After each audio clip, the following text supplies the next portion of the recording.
All right, welcome everybody to the Agile Design Open Q&A session here. We've got Martin, who is of course our CEO at UXPin. We have Sunita, who's our VP of Product, and then of course we have Peter Merholtz, who you folks may recognize from Adaptive Path and from all his writings on the web. One of his most popular books, I'm going to actually drop it in here. I'm going to drop it in here in the chat box. Is Org Design for Design Orgs. Yep, which of course he has a copy of. And he can speak a little bit more about that.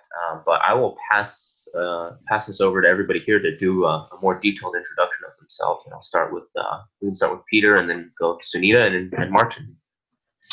Your audio seems a little kind of out of whack. Maybe gotta adjust. Oh, how about now? Is it better? Yeah, that's much better. Okay. Alrighty. Hello, everybody. I am Peter Merholtz.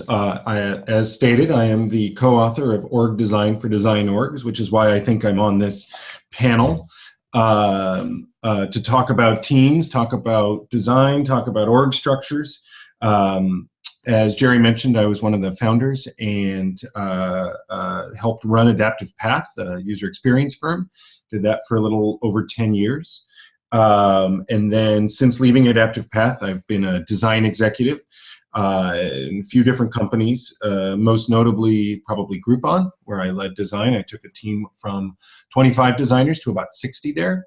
And then now I'm at a company called Snagajob, or Snagajob, which is we're a marketplace for hourly work. We help connect job seekers, primarily young 16 to 30-year-olds, with companies that are looking to hire them in often kind of typically minimum wage type work, restaurant, retail, hospitality. So for many of our job seekers, this is their first job. And for many of our employers, they're constantly hiring because there's a lot of churn. So I'm also interested in kind of marketplace dynamics as well. And I think that's it in terms of introduction. I run the design team. We've got about 25 people there. And recently I've taken over some product management leadership. We have a team here in Oakland, California that's dedicated to our worker native mobile apps on iOS and Android. And I have more of a responsibility specific to that from a product management standpoint. So. Great, and then let's move to Sunita. Hi, I'm Sunita, and I am VP of Product Management at UXPin. I've been at UXPin for about a year. I've started my career in traditional waterfall style development and moving to Agile. Has been an interesting journey. So, I'm responsible for making sure that we are very agile development process at UXPin. Not only we preach that, we also incorporate that into our own development process. And we've been very successful at doing that with frequent product updates. And, I can answer questions about how we do it at UXPin. Great, and of course, the last person here, Martin. Yeah, so I'm one of the founders of UXPin. For the past 7 years, I'm serving as the CEO of the company.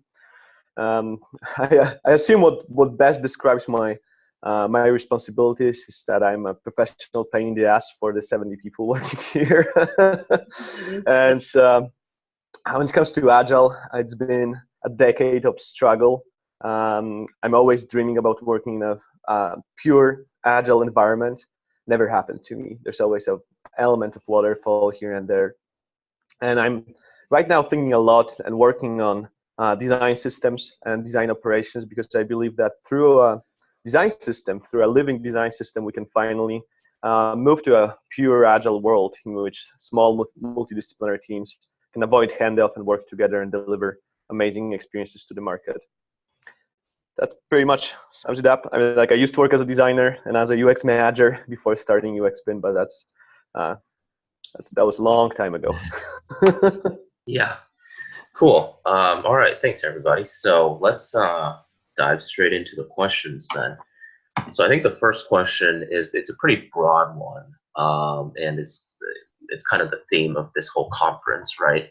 So there's been a few questions around this theme, which is, we can start. We could go Peter and then Sunita and Marcin here, but this person's just wondering, from your experience, what has been the best way to integrate UX work into Agile projects? Is there a particular process or certain methods that you have pulled from the user experience, sort of toolkit, and found that they work well for Agile?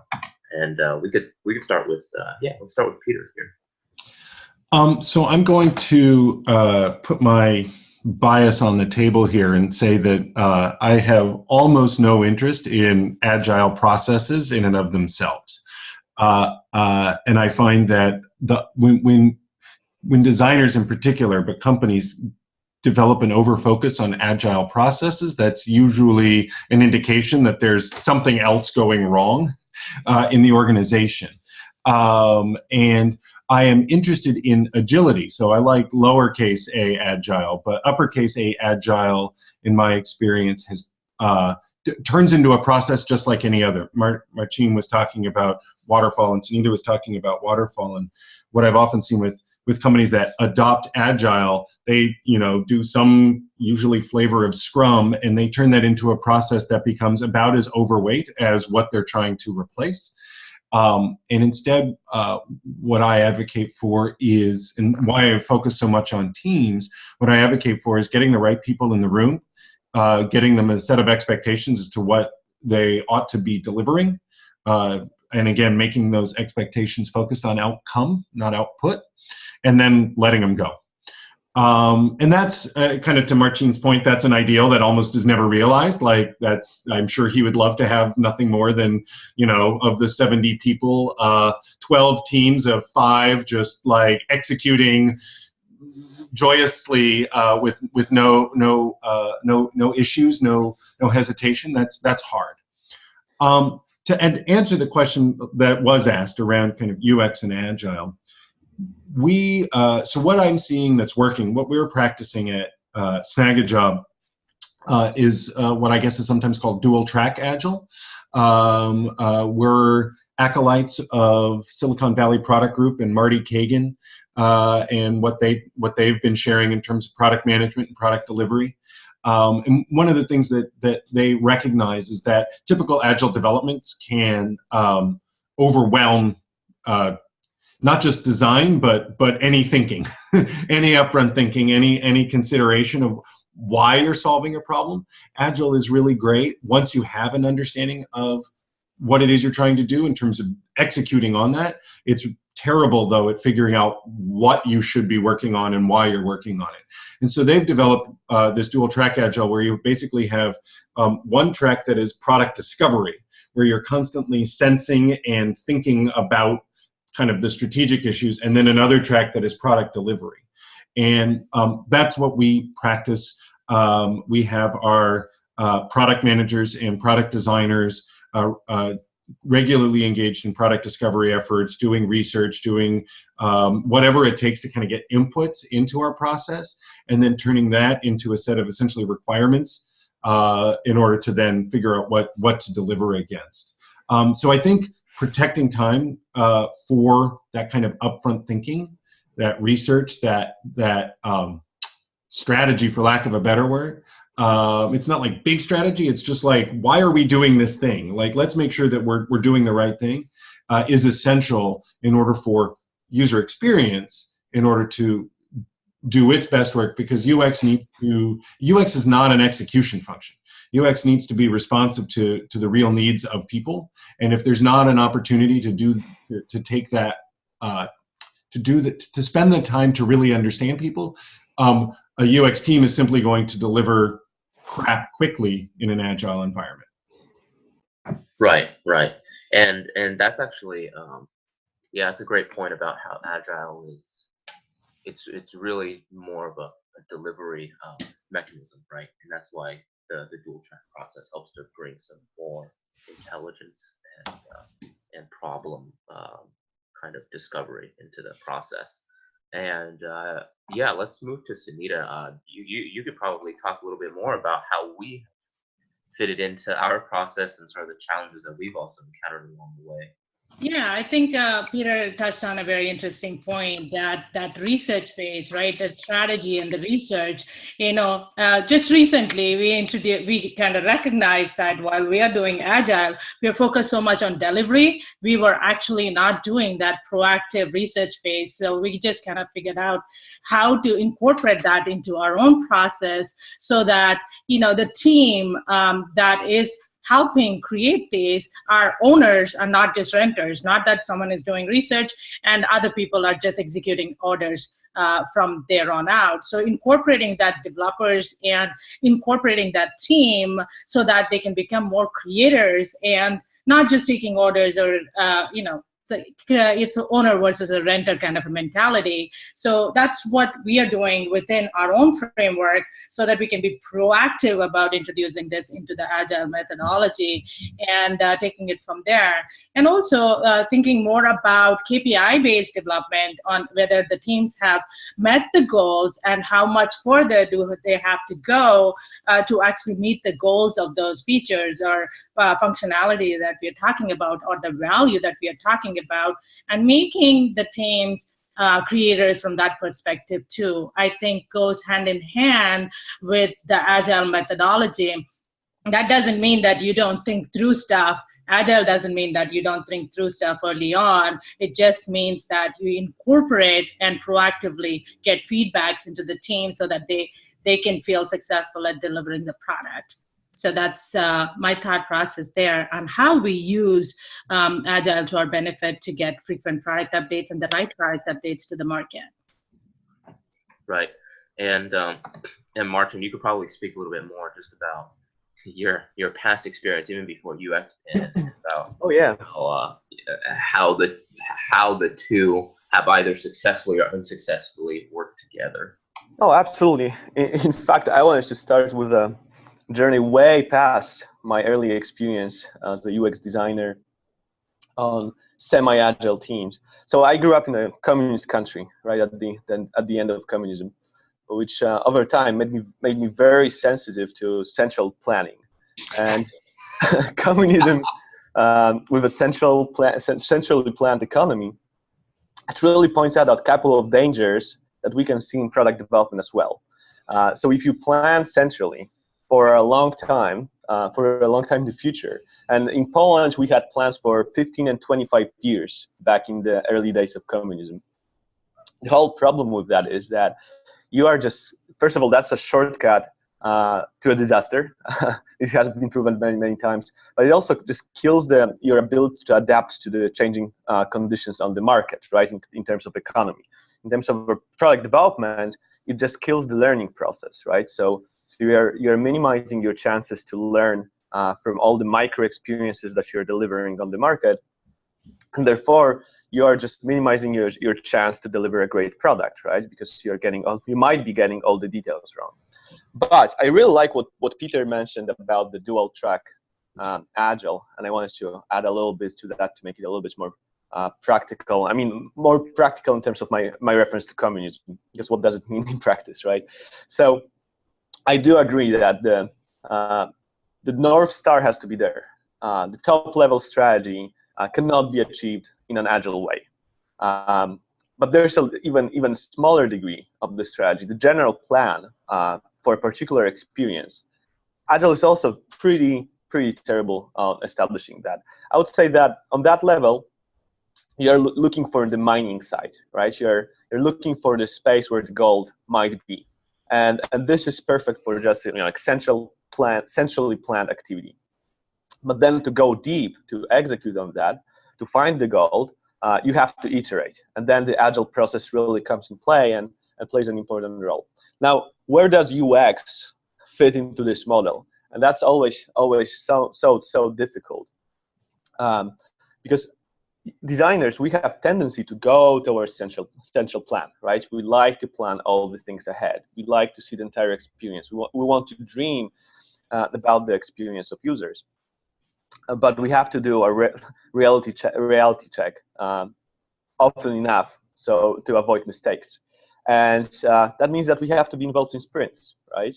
And I would also argue that developers have to be involved in this general plan research as well, so they can own a piece of that. So we're going to a very general collaboration advice, right? We have to be involved in sprints, and they have to be involved in our research activities, which are often happening before any sprints is actually started. And you know, I just hate to say that, but Agile is quite often about just holding hands and being together. You know, it's the softest way I can put that. It's very difficult to describe in practical terms, but here it is. So that's my whole point. So from communism to holding hands, quite a journey. Yeah, cool. And so the next question here is actually quite interesting, and it's about product managers this time. And we could start with March and Sunita, and then end with Peter. And the question here is really, so from your experience, have you found that there is a particular background for product managers that makes them well suited for incorporating and actually valuing design as part of the product management process? So this person is wondering, is that background more technical, more marketing oriented, or design oriented? Is there one of the three, or maybe a blend of the three, that kind of makes somebody well suited? So I'm going first? Yep. God, I mean, I was kind of waiting for this question. So here's what I've heard, I think, on Jeff Veen's podcast, Presentable.fm interview with Laura Klein. And Laura quoted Peter Merholz saying back in the couple of years ago, at least, on a product management conference. And I might be misquoting you, Peter, so my apologies, and correct me if I'm wrong. But from what I remember, you said that the only reason PMs actually exist is because UX designers were so bad back in the other way. So it was user experience arose to accommodate bad product management or compensate for bad product management practices, right? If we think about product management's often seen as those three circles of user needs, technical understanding, and business understanding. And product managers were typically had come from either a business or technical background, and so they miss out on that whole user thing. And so designers who care a lot about the users kind of develop this practice of user experience to fill in the gap in product management. But as I've gotten older and I hope wiser, my current thinking is that there is pretty much no difference between at least strategic UX design of the sort that we would practice at Adaptive Path and product management, at least product management planning. Delivery is another factor, but UX and product management are trying to solve pretty much the exact same problems. So you basically summed up my entire point. So, so there's a bunch of angles, of course, in design, right? But the strategic UX designer, a person who's planning the experience, right, based on the work with users and on the needs of business, you cannot really distinguish this person from a PM, right? And of course, in some organizations, PMs are just staying as far as they can from drawing anything, even wireframe, even sketching anything. They just want to communicate with words. But I think that's just a song of the past. Like eventually they have to gain these skills, and eventually they have to merge with strategic UX design, which also means that some of us are going to be in UX design space focused more on technology, right? And who'll be just a different kind of designer. It's also needed in an organization. And some of us are going to be focused more on research, although personally, I believe that UX research should be very, very close to product management. I don't believe in product management without user research. So that's one of my key beliefs. So I believe in the merge one day in the future, hopefully. And just this all should come together at one point in time. Well, and I think organization they do, right? Well, and I think for the sake of this conference that has the word UX in it, I think for me, the realization is that I don't have a UX team, I have a design team. And design, product, and engineering are all responsible for the delivery of UX. But, and so kind of shifting where these terms live in order for them to at least for me, make sense in delivery. I'm curious, Sunita, we're bagging on product management. You've come up as a product manager. Yeah. Are we wrong? One of the things, I never had designers on my team. When I started off as a product manager a few eons ago, you had to express your vision. So I was my own designer, whether I expressed it in UI, whether I communicated it through text or a combination of both. What I had ideated or researched, I had to kind of present it to people and get people to buy in on that vision, right? At that point, I became a designer. Right? I had no choice whether I did it in PowerPoint or whether I did it in Balsamiq or UXPin or how I expressed. So I've ideated. I, as a product manager, think this is what it needs to go out to the market. I had to figure out how I'll become a designer and express myself in terms of UI or backend, or someone asked whether the product manager needs to be technical. I believe the roles it depends on the organization. Product managers are fairly technical. You go to organizations like Google and Microsoft and Facebook, these product managers not only understand technology, but they also understand the requirements the market has put on them or the users have put on them, right? So they need to kind of balance and do the dance between technology and also understanding business and user requirements. So I think at the stage we are at in business right now, I think the designers, I also, like you just said, Peter, I also have a design team. They double up as product managers, are product designers, UI, UX, visual, everything, right?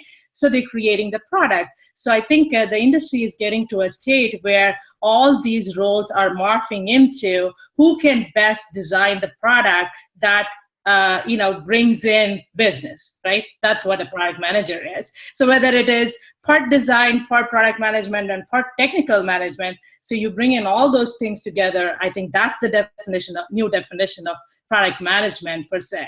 So as opposed to clear-cut roles of this person is UI, this person is product, this is, I think this is where everything is merging to do that. And I would like to see in the design team, more and more technology thinking, more and more, what the market wants, what the user wants, not just experiences, but experiences, bringing all those things together. And frequently we lack all those things to call that product management. So that's my spiel for, what I think is product management. Right. And actually on this, a similar note of product management and user experience, I think actually we could start with Peter and then move through the panel there. But this, I think, is a challenge that a lot of folks have faced and are facing, which is, so when you encounter either clients or product owners who have preconceived notions of how things should work, or how they should look, what have you found to be effective towards guiding them to the right user experience and design principles instead? I figure, Peter, you probably encountered this hundreds of times through your career. It's funny. Usually, when folks come to me, they don't have too strong an opinion of how it should be, so I don't have to do a lot of countering that. I think if someone came to me with a solution already in mind, that I felt was probably off the mark, misguided, right? You roll it back a bit, and this is where the need to identify outcomes and measures of success is important, right? You get everyone to agree, what is it that we're trying to achieve?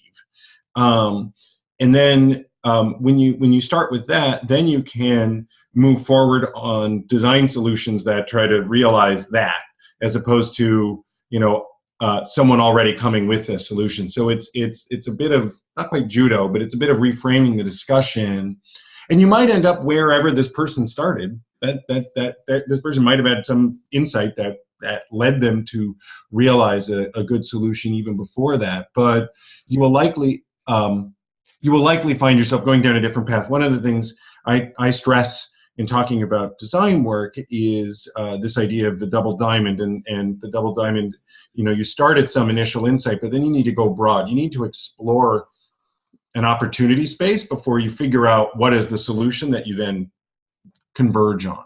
And then you do that again. And so trying to incorporate this stakeholders, clients, whatever idea around a solution as one way of many to solve a problem is kind of how I would have that conversation. Right, and Martin, I know you have faced this challenge before UXPin many times, since you were sort of one of the first designers at the company before here. So would be curious to get your thoughts on this as well. Yeah, so before starting UXPin, I did the full path, right, from the first designer on the team to an UX manager and executive on the team just before an IPO of the company. And this problem was emerging in almost every project. There was always some vision that we're supposed to be chasing. And I would say that the fundamental thing is to help people focus on the problem first that they want to solve. And a controversial question that I used to like to ask a lot is, what if interface is not a solution? What if the digital product is not a solution? What if we have problems somewhere else that can be solved in a different way, right? It can be solved with a process in an organization, right? Or a different role on the team. Like there are different ways that can be framed. And that was just putting stakeholders on the project and product owners just of their comfort zone of thinking that they figured out a particular piece of interface that's going to solve the problem. Just focusing on what the problem really means is very important, and then the outcome, right? Because the problem should be connected to the actual result in the real world. And if we are going to solve the problem, we are going to get the final outcome, right? So just reframing the way people think, because we like to jump to the solution. It's very natural, even for us designers, or maybe especially for us designers, it's very natural to jump to the solution first. So we have to take this couple of steps back and start to think about what we are doing, right? What we are trying to achieve. So that's one thing. Another thing which I think is important is to help people understand probability. Because what we are chasing when we are looking for solutions is the most probable solution to the problem, and sometimes with stakeholders, with people coming from the business end, they think that they're absolutely 100% sure that their vision is the right vision, and just helping them understand that this might be a probable solution to the problem, and it might be the right vision, but there are other solutions, and let's just talk about which one is the shortest path to the best outcome, or which one is the most probable short path to the best outcome. I always found this very helpful in conversations. And then workshops. Finally, if you can involve people in actually just sketching solutions, this is exactly how UXPin actually came to existence through our paper prototype notepads that we built for workshops with developers and stakeholders on the team, so people can start thinking. After realizing the problem and planning the outcome, people can start thinking about solutions and just see that there are many different ways the problem can be solved, and we have to decide which is the most probable. That's it in a nutshell. Right.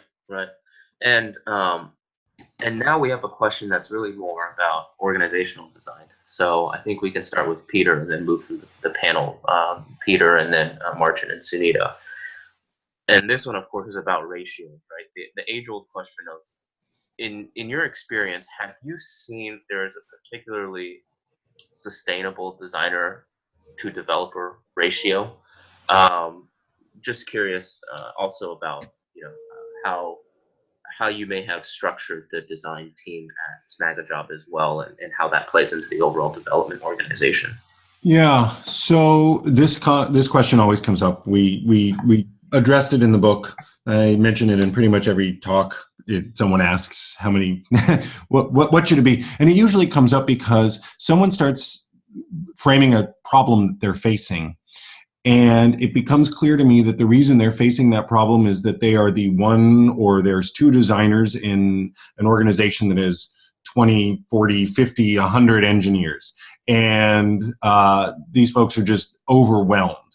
And so one of the truisms about design is that there is never enough designers. There is no design team ever large enough to address all the demand that is asked of it. To drill into this specifically, there are emerging kind of industry standards for designer-developer ratios that, at least within the enterprise, are hovering around 1:8 or 1:10. So like IBM, one of the reasons that IBM is hiring thousands of designers is they ran the math, and for a 1:8 ratio, they decided that they wanted to have one designer for 8 developers. And so given the number of developers, they're hiring all the designers. In consumer-facing products that tend to require a greater degree of design polish, care, engagement, you see that ratio can be 1:4, 1:5. I don't know, frankly, what we have at Snagajob. I haven't done that math, in part because I'm wary of using designer-developer ratios as an algorithm to determine the number of designers, because it makes design secondary to engineering. You basically say, how many engineers do we have? Okay, divide by 8, and that's how many designers you get. When in fact, and maybe, you know, I'm fortunate, having done this for over 20 years, I have a sense of how many designers you need to solve a problem. And there are some problems that require more designers and some problems that require less designers. And I try to do it based on the nature of the problem as opposed to the number of engineers that I have. But I do find that 1:8 ratio is a nice heuristic that you can use to measure how well you're doing, kind of generally. If you're way off of that, then it's a problem. In terms of relationship between design and development, you were asking about that. You know, so we have a single design team at Snagajob that has product designers as well as marketing designers. They're all on my team.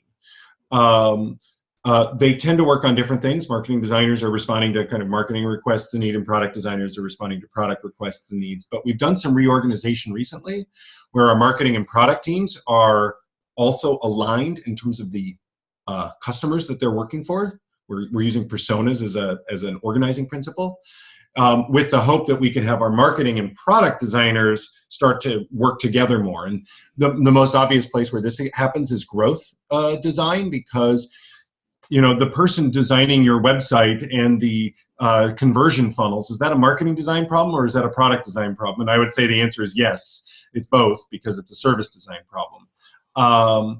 And so what we have is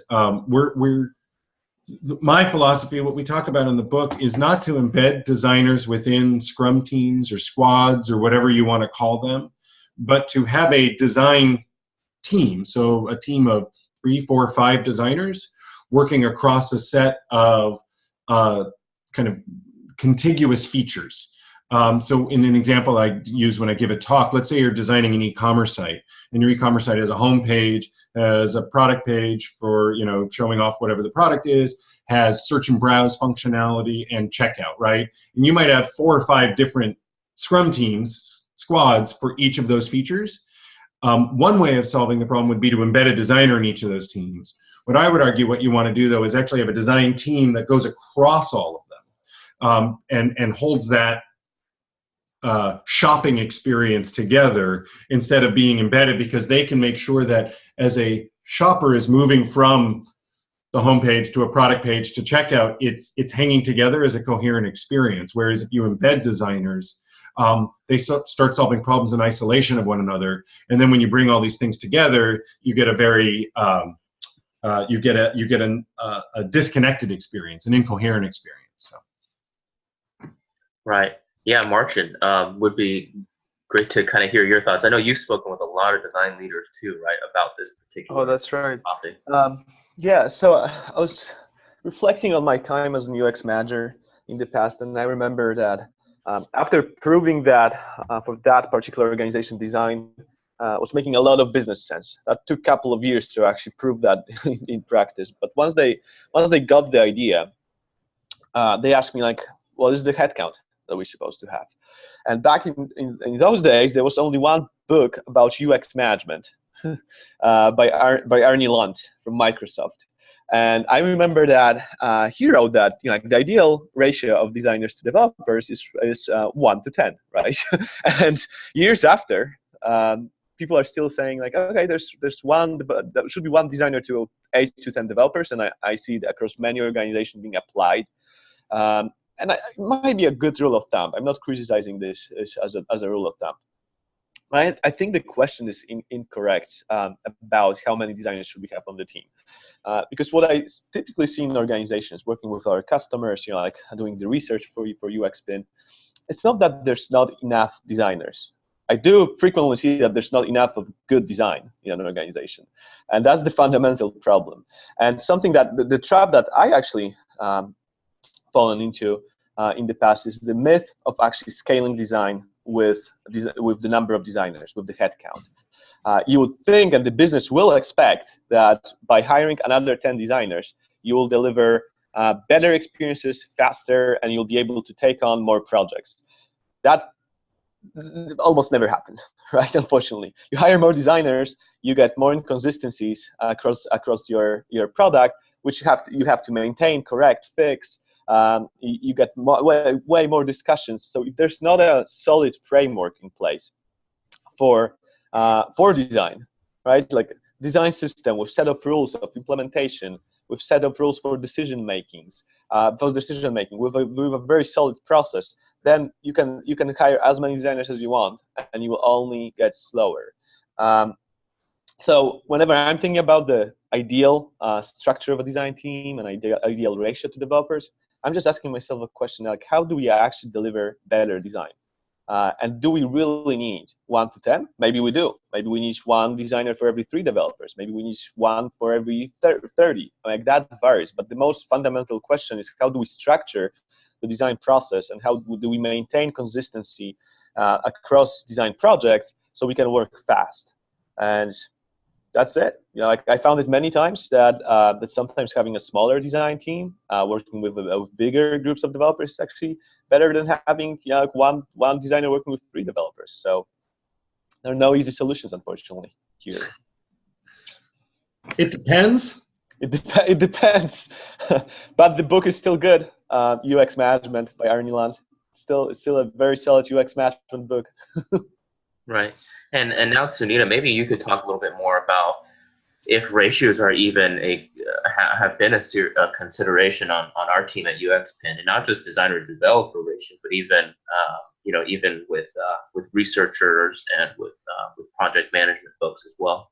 Right. Let me talk a little bit about, build on what Marcin just said. I mean, he talked about, more process as opposed to more number of designers. I did not, in the last 20 years of my career, have the luxury of 1:10 kind of ratios on my product team. So if you want to think about the product team as an overall umbrella and how designers help that entire process, is that how we bridge that gap in a few years ago, having just a couple designers for 200 developers and still putting out great product, is following process, right? I mean, I think Marcin touched on that a little bit about like how we can follow process, like design systems or reusing the components. You identify the best practices and good design, and you can actually reuse those processes throughout your development process, so that you're not mapping individuals to individuals, designers to developers, and you're thinking about more what is the best practice for us, and how do we make that part of the consistency? How does the rest of the team adhere to that and go from there? So I want to talk about that as an umbrella for the whole product development team, and becoming an experience for the team, as opposed to ratios of designers and developers. And I think that's what each organization needs to look at, how they can have these ratios, thinking about whether they have a distributed team, whether they have a centralized team, and where are they getting their assets for design, and all those aspects you kind of lump into figuring out what works for each org. So for us at UXPin, what works is that we do have very small teams with designers on them, but designers also double up as product managers too, and we do have PMs on the team too, helping out, only 2 PMs, but helping out, kind of map out that entire process for us to be able to put that product update. We are at, of course, UXPin, we have more designers than an average company, but they do double up as product managers so that we have the vision that we need to build the product too. So having said that, I think it just depends on how your org is laid out and what role exactly the designers would play to bring the product to market. Right, right. Jerry, if I can add something really quick. Yeah, go ahead. Because I just figured that another important question that we can ask is, what if designers are not the only people designing in an organization? Right. What happens to the ratio then, right? And I always thought that part of my job as a designer is to encourage other people to express their ideas, right? You take developers, like, why wouldn't they have ideas about solving problems of users? Why? I mean, they might not have the right tools to do that, right? And maybe they don't have the right craft, right? But that's okay. I mean, like, they can still have the right thoughts. And as designers, if we can shape that kind of mindset, our job is all of a sudden easier, right? And maybe we don't need that kind of ratio. So that's my last point. Right.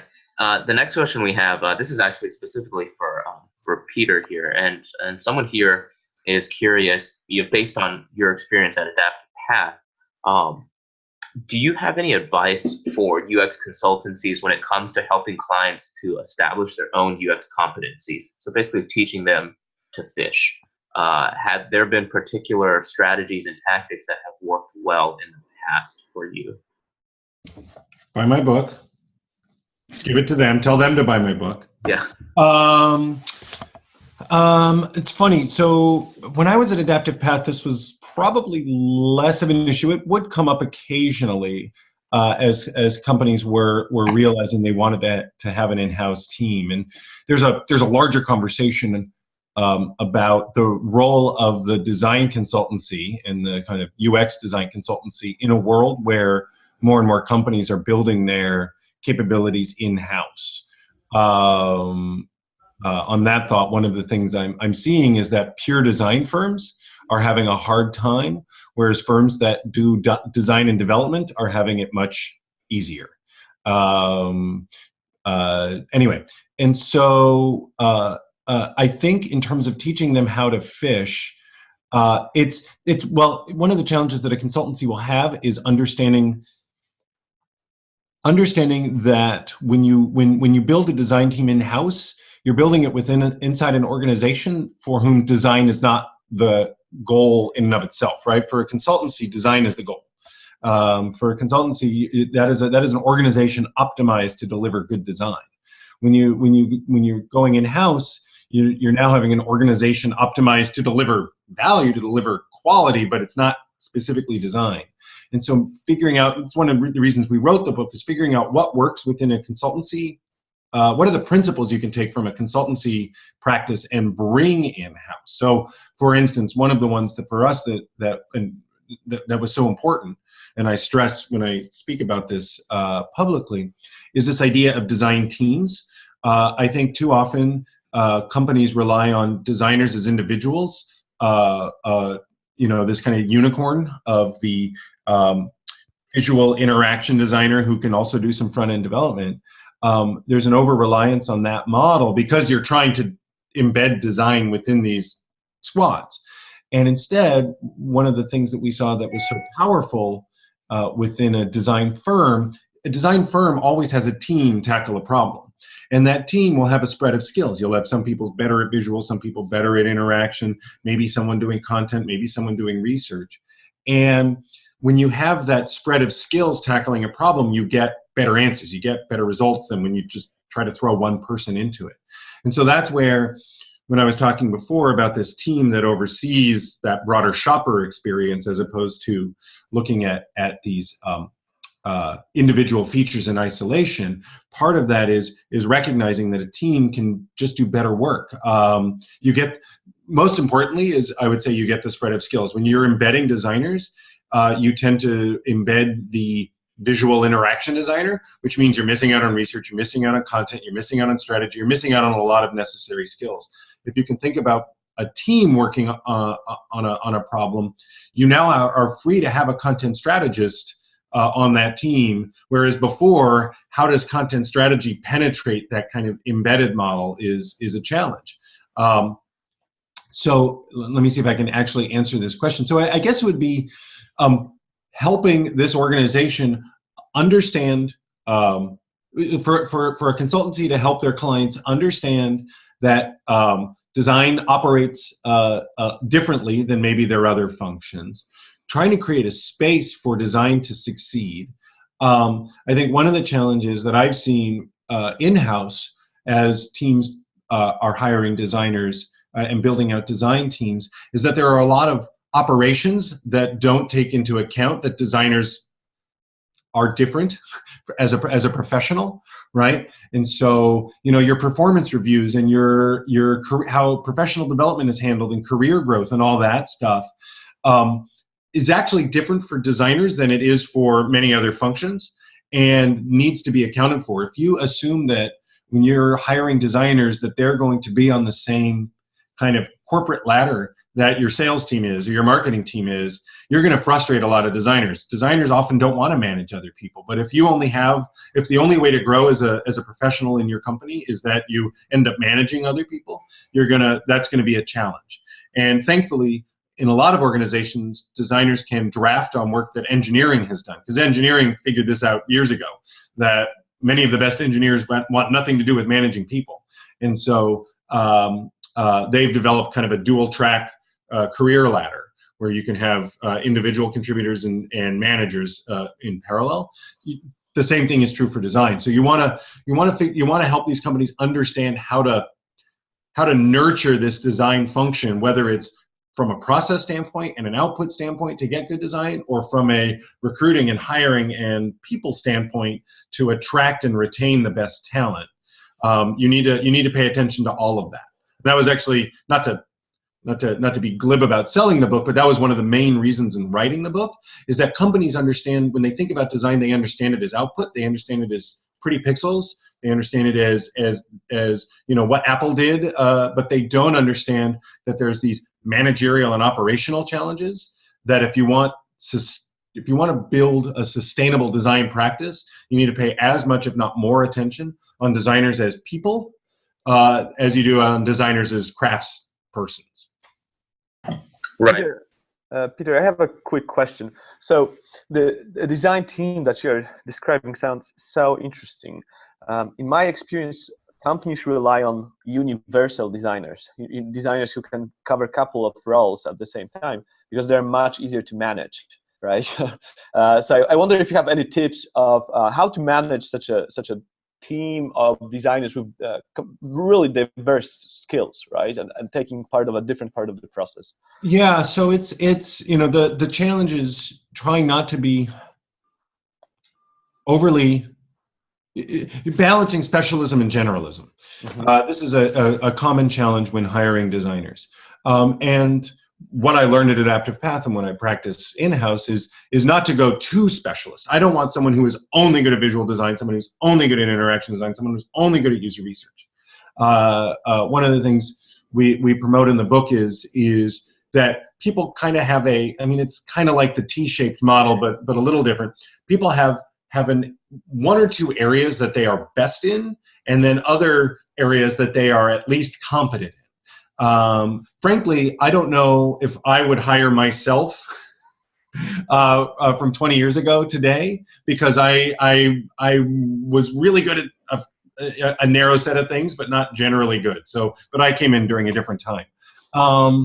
But what I've also found, you talk about management, is that you can be someone with a content strategy background who's been working on these, you know, skilled teams with designers and researchers, and then as you grow, you should be able to lead and manage people who are in different disciplines, right? I have an anthropology degree, When I practiced design, it was primarily as an information architect and interaction designer, then kind of incorporating a user research and strategy practice. But I am totally comfortable managing visual design. That is not a concern for me, or content strategy, or prototyping, or front-end development. I can manage it because I understand how those skills contribute to what it is we're trying to deliver. I might not be able to help a visual designer specifically figure out how to get better at visual design. I would look to others, or I would say take classes, go on lynda.com, go to these conferences. But I feel confident in managing a team toward a goal. The model that I often use in talking about this, I mean, this is, I'd actually like to hear Sunita's take on this, because this is a classic product management challenge, right? Product managers have all the influence and none of the authority, and they're trying to wrangle a bunch of people with a bunch of different skills towards a common goal. And I would say the same is true for design managers looking at these multi-skilled teams. And the model I use is that of a film director, right? A film director might have been a writer, might have been an actor, might have been a cinematographer, but at some point they're in charge and they're calling these shots, and they have to be able to help all these different crafts. Costume design, production artists still go towards a common goal. So I think it's just a matter of being open and mindful of all the different skills that are required in order to deliver something great. Recognizing where your strengths are, recognizing where your gaps are, and maybe having people help fill those. But I think what we need to get away from is this over focus on visual interaction and maybe some tech as what design is, and recognize there's a lot more to bring to it. Anyway, Sunita, I'd love to kind of hear how you've managed corralling all these cats with all these different skills towards a common goal or vision. Right, that's a classic product management function, right? That is one of the biggest challenges for product management, to be able to not only incorporate your idea, but make sure all the constituents in the product and users and everyone else agrees with your mission and vision. So I think you touched on something interesting in the design. You have so many different genres of design, interaction or visual or anything else. You're talking about a generalist, like a full stack designer, right? Someone who can actually do everything, but at the same time maybe good at something really good. But also that kind of crosses the chasm a little bit more towards product management, and says that it is the vision, it is how you work with the team, it is that common vision, common KPI, and how you get that product to the market that's more important to either the designer or the product manager, and communicating and working with the entire team and establishing that process is probably more critical to be successful at that, bringing that product to market, than to kind of segregate yourself and thinking. So designers should end up with KPIs similar to what product managers end up with, so that you can kind of have that merge between the two. So which seems to be the theme that I'm seeing quite a bit in the industry too. I've been talking to back-end companies like Nutanix and others. I call them back-end companies because they're very engineering heavy, but they have designers and design practices, huge design practices, purely to figure out how best to do the product management function and get what the IT needs in the market and how those needs are met. So I think that's the interesting merge between the two. Right, and that's actually a very relevant segue into this next question, which we could actually start with Sunita and then move through the rest of the folks, which is, so this person works in a large enterprise, and he says management is always focused on go-to-market planning and different campaigns and when to initiate this or that. How do you balance that with the sort of iterative nature of agile product development and even just the very cyclical nature of design as well? You've probably faced that same scenario because you've worked at these large enterprises before. Right.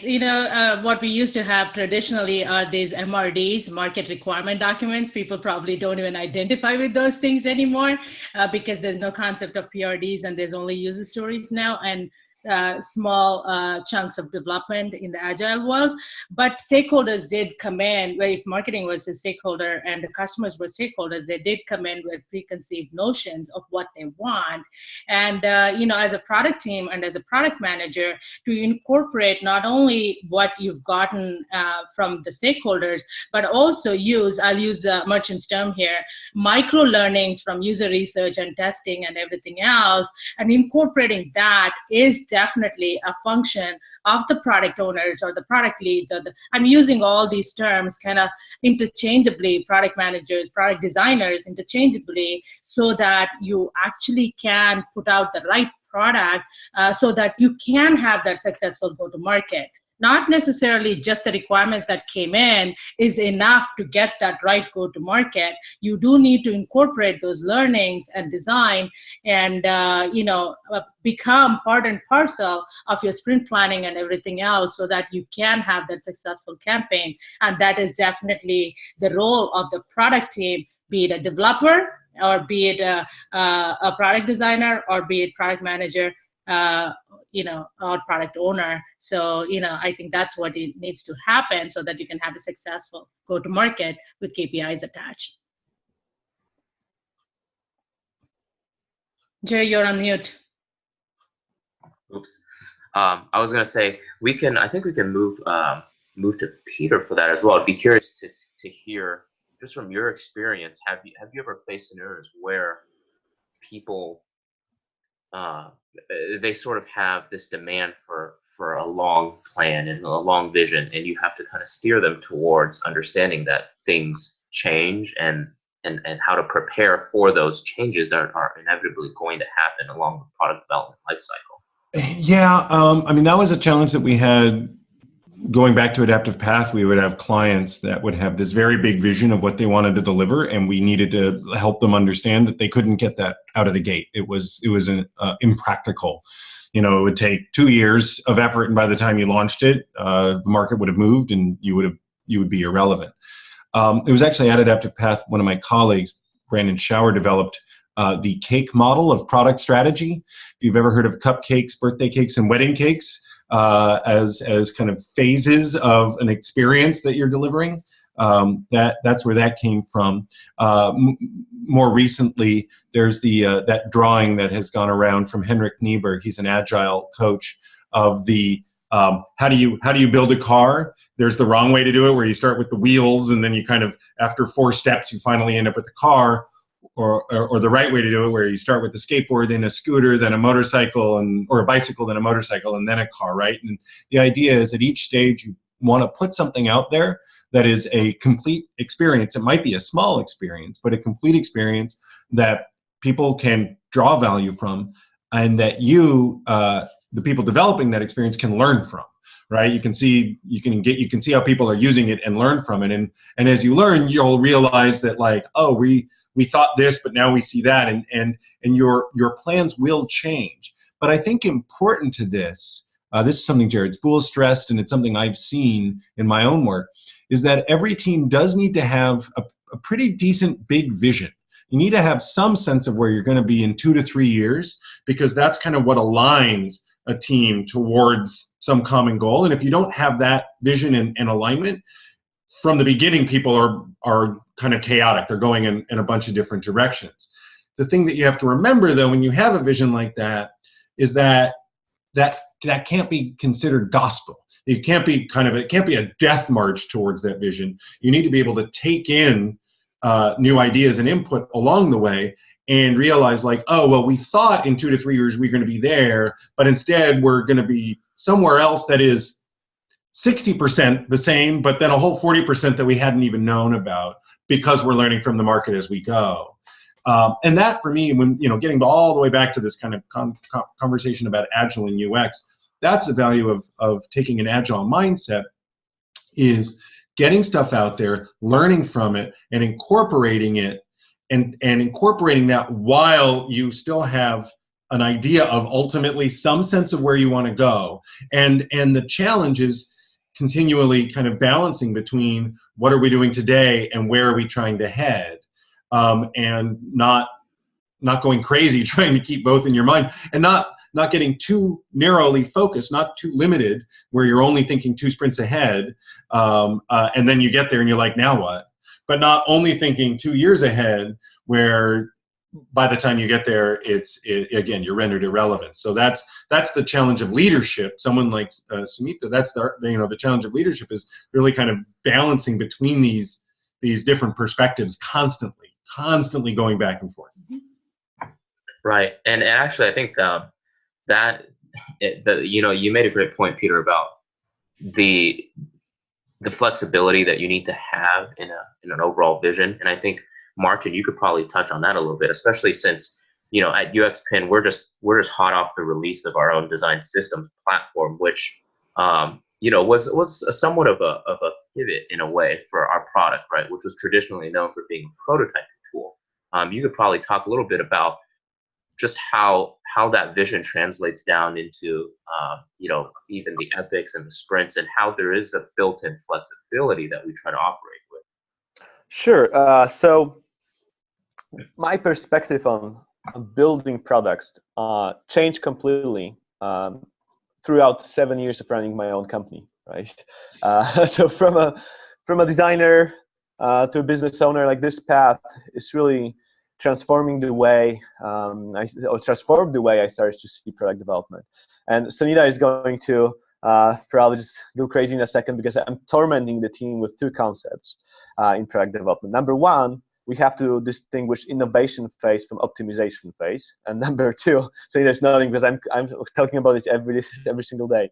And number two, we have to understand when we are going wide and when we are going deep.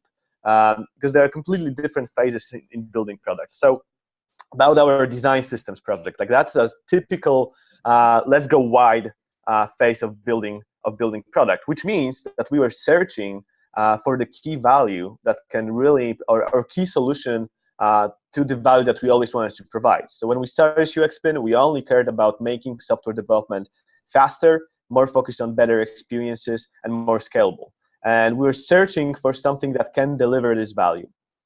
So we're going wide, like, from a couple of particular angles. We're trying to approach them and see if this is really helpful to the companies. And then over a year ago, we started the research that led us to the whole space of design systems and how that can change product development. So we invested a lot of time in learning about this space, and then building features, testing them with users.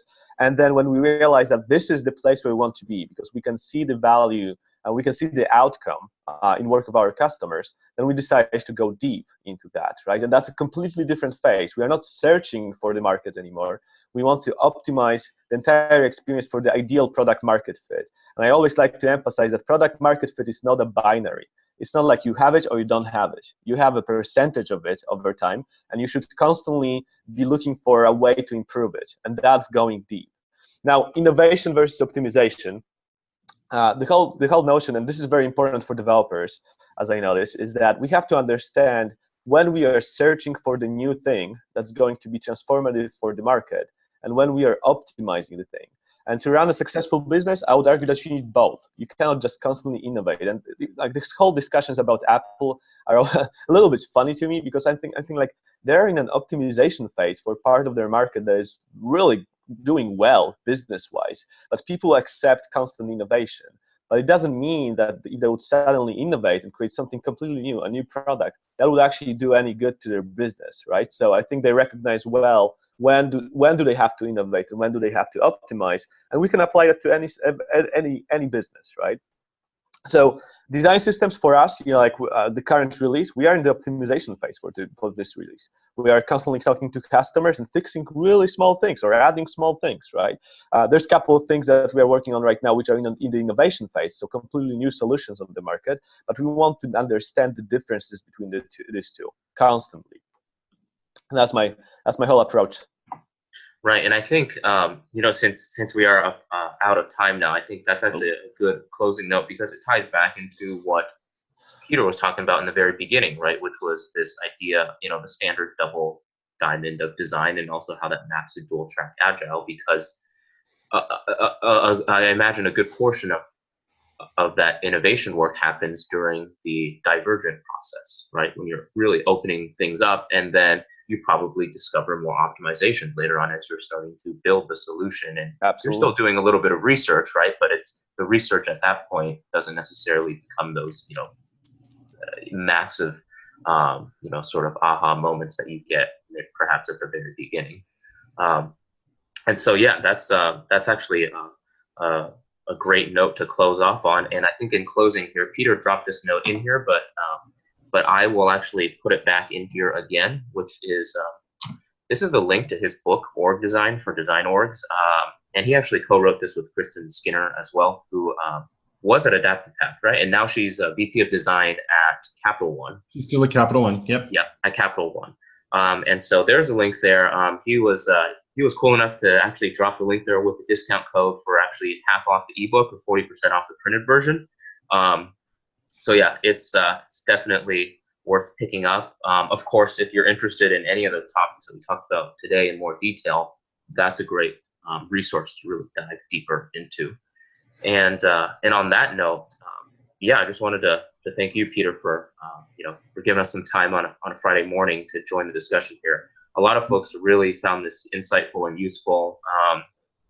This was great having you on for this. Thank you, my pleasure. Feel free if want to follow up.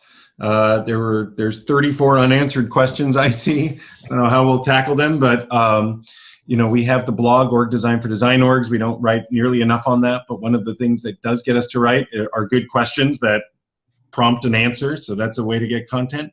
Feel free to either drop us a line there on the blog using a contact form, or to email me at peterme@peterme.com. Oops. Yep, there we go. And there's me misspelling my own email address. Sorry about that.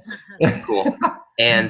And Peter, I'll also invite you into the Slack team as well, because a lot of the conversations do spill over there, and we have a lot of folks. We have over 4,000 now from companies all around the world, and design, engineering, and product management are all there. So here's the Slack team. If you have more than 3 years of experience on a product team, we encourage you to apply to join the Slack team there. And on that note, I think we'll actually close out the session, and let me provide a link here in the chat to the next session, which we are going to be starting in about 20 minutes. And the next session here is going to be more of an in-depth case study of lean UX in the enterprise. So we actually have a design lead from HubSpot who's going to talk in great detail about a project that actually successfully incorporated lean UX in an enterprise environment. And here's the URL. I just dropped it in there. Hope to see you folks there in about 20 minutes as well. It'll be a very practical session. I saw Austin's deck, and I think he has like 80 or 90 slides. So it's a very thorough teardown of their project and what they learned and everything. And once more, here's the link to Product Tribes. And thank you, everybody, for coming out here today on a Friday morning and joining our discussion. Hope to see you all in the rest of the day's sessions. Cool. Have a great rest of the day, Peter. All righty. Take care, everybody. All right. Take care.